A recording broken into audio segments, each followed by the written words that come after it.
couple of reminders as our student athletes get settled. Video of this press conference will be available on the NCAA Digital Media Hub. We ask that you please state your name and affiliation as you ask these questions. And if you have a question for a student athlete, please direct your question to a specific student athlete. We'll get started with Coach. You know, we got beat by a better team today.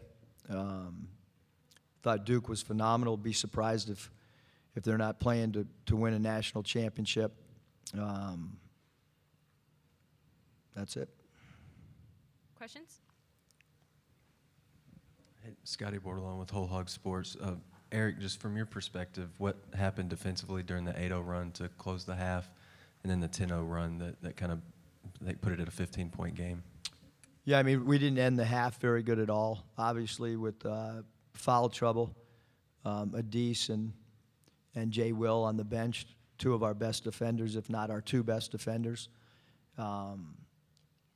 So we didn't end the half very well at all, Scotty, and I thought that, you know, really, really hurt us. We had the ball, you know, with an opportunity to either dribble the clock out or get a shot, and potential 5-point swing. But having said that, I mean, we took 3 free throws in the first half, and that's like a post-up team never getting a post-up, or a 3-point shooting team never attempting a 3-ball. When we got to the line, we didn't miss. That's our game. I mean, we're one of the best in the country at and I didn't think we settled tonight at all. So they did a great job, I guess, on verticality. Question to the right. Hey, Coach, JB92 won the ticket. Just a thought on Jalen Williams' performance, if you would. I know right after the loss it's tough, but stood in there against a really tough Duke front court, and obviously he's right next to you. But how about a thought on how Jalen played? Yeah, I thought Jalen played, you know, really well all season long. Obviously, you know, Mark Williams is tough to score over. You know, we left some baskets at the rim, not just one guy, the whole team. We left baskets at the rim. But Jalen's been incredible all year, both offensively, defensively. I mean, he took some really difficult charges tonight when I thought we were playing really well early in the game. And then obviously just, you know, if you want to speak about his importance when he's out of the game, you can see the importance. And you know, when he was in, we were +3. And when Adis was in, we were +1. And so, you know, tonight foul trouble hurt us in the first half. Over to the left. Hey guys, Curtis Wilkerson with Hog Sports. Trey, I know there's some finality for you in this moment. Only 1 year at Arkansas, but could you maybe put into words what this season has meant for you personally, and then maybe JD and Jalen, if you could just talk about the impact Trey has made in his time here? Yeah, just you know, coming here, being able to compete at a high level, and being able to have my game grow has been big for me. Being around these guys and learning from Coach and the rest of my teammates, and just competing, man. I think my game has grown a lot, and you know, I'm thankful for all these guys. Yeah, Trey, he just been amazing. Just he ain't had a perfect role that he probably wanted, but he just stepped in and played when he wanted, and he just been Trey Wade. Yeah, kind of what JD just said. Trey's been a great teammate all year, on and off the court. He keeps the team connected. He's close with everybody. He talks, he defends, he plays his role. He's been a great teammate all year, and I don't know if we get to where we are without Trey Wade. So he's just been a great teammate, brother all year. Bob up front. Hey guys, Bob Holt, Arkansas Democrat. This is for Jalen and JD, kind of a two-parter. You guys have held so many teams under 40%, and then Duke hit almost 55. What do you think was the difference with their offense? And then, you know, to get here to the Elite Eight, second year in a row, but have a tough ending. I guess how tough is that? It's very tough, you know, just to get back here. It was a journey. We came up short, but it's been a great season just playing with these dudes, man, and I just can't be thankful enough. Yeah, of course. We all wanted to get further than this, but the fight that this team has showed all year has been incredible. Like, for the way that we started off conference, nobody would have expected us to get this far. So I just think that this team just kept fighting the whole year. But of course we didn't get where we wanted, but I'm proud of what we did.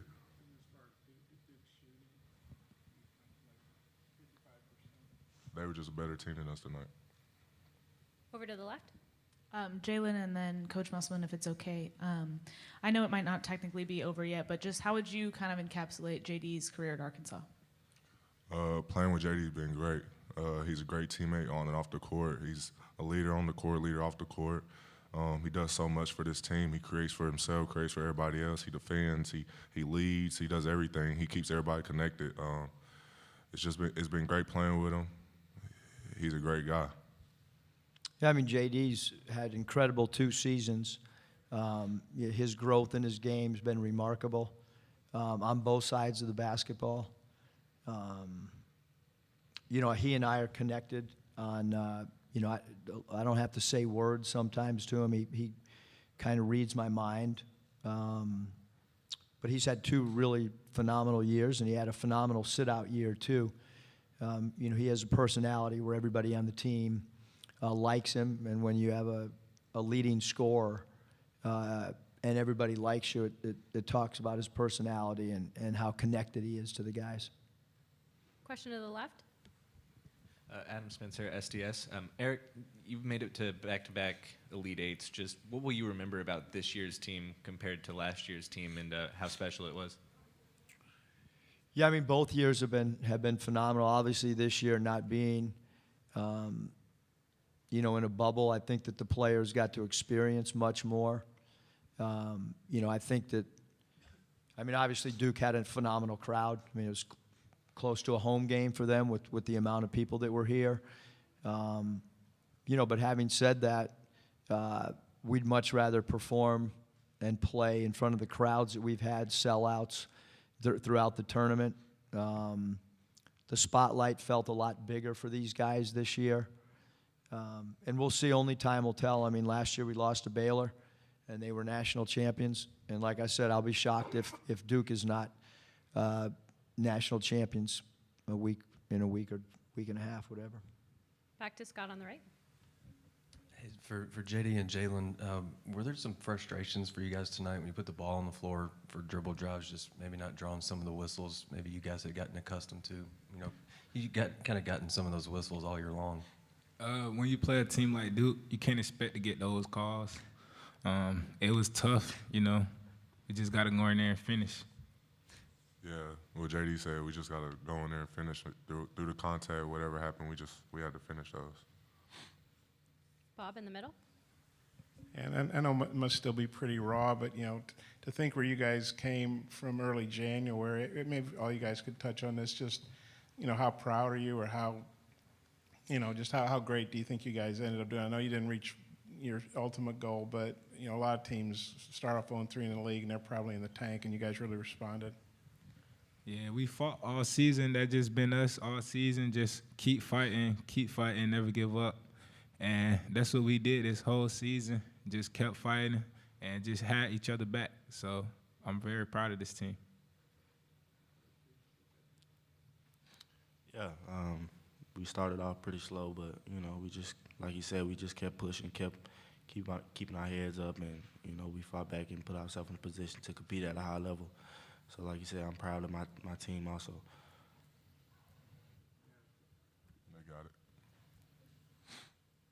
Any other questions? Back to Bob. Eric, you guys, I think Jalen it seemed like he had like 3 3-point plays or something. He had a 3-point play to cut it to 5. I think it was 53-48. They called timeout. They go on a 10-0 run. What do you think was happening with there? And I guess that's kind of where they sort of got control of the game. Yeah, they ran a wedge play, a little mid-post up screen for number 5, and he converted or got fouled. And we'd go down the other end and didn't convert, and hence the 10-0 run. Another question on the right. You guys are classy. Last one real quick. Just a thought for the Hog fans back home, maybe JD on down. Just what did it mean this year to get Razorback basketball back in the spotlight, like Coach said, in such a big way? It was tremendous. Just the experience. Me not being from Arkansas, like I could say, is one of the best places I ever been, and it just I can't take that back. Like I come here every time. Yeah, just the fans have been great, man. It's a fan base that I've never experienced before. The games, the community, they embraced us. So I got a lot of love for Arkansas. Yeah, for sure. Being a hometown kid, the fans showing out how they were every home game, sold out arenas, the love that they gave us throughout the season has been amazing. It's just been great. Thankful for everything they did for us. Yeah, I mean, the crowd was, the entire year was incredible. And, I think the group last year that made an Elite Eight created a lot of excitement in the offseason. And I know that this group of guys has created a lot of excitement for us going into next season as well. So, the enthusiasm for Arkansas basketball, we hope that it'll be a little bit higher if that's even possible. We'll go with Bob for the final question. Eric, I think when you took the job, people were just hoping to start getting back to the NCAA tournament, and now in 2 years you've raised the bar, going to Elite Eights. And Jalen, I think, said the other day in Buffalo that's kind of the standard now. Just how do you feel about where you've gotten the program to, and then moving forward with it? Yeah, I mean, everybody works so hard. The players, buy into everything, and we've had 2 really good years. And I thought even in year 1, the guys played so hard, incredibly hard, and. We internally have high expectations, meaning in that locker room, and we will have high expectations all summer. I'm start as soon as we get out of here. I'm going to start working on next year. That's a definite. So